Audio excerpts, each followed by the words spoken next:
Buonasera a tutti, sono Lorenzo Tonetti, il proprietario del ristorante Giannino di Milano, che è in via Vittor Pisani al 6, un ristorante storico, come si sa, nato nel 1899.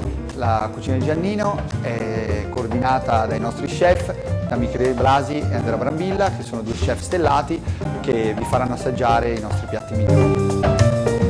Buonasera, sono Michele Blasi, lo chef del ristorante Giannino.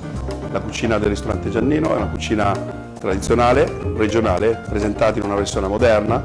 Serviamo degli ottimi sformatini di ricotta con del burro di montagna. Abbiamo un'ottima crudité di pesce. Abbiamo questi fiori zucchina farciti con del betelmat.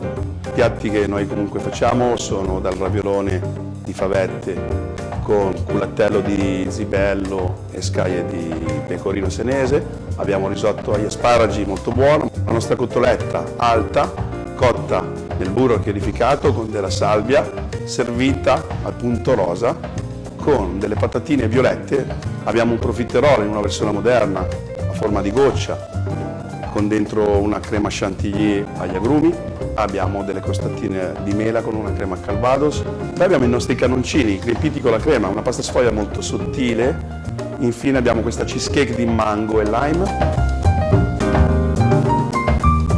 Volevo ringraziare i nostri amici di Love Restaurant per questo magnifico servizio e vi aspetto per degustare i nostri piatti e per passare una piacevole serata nel nostro ristorante.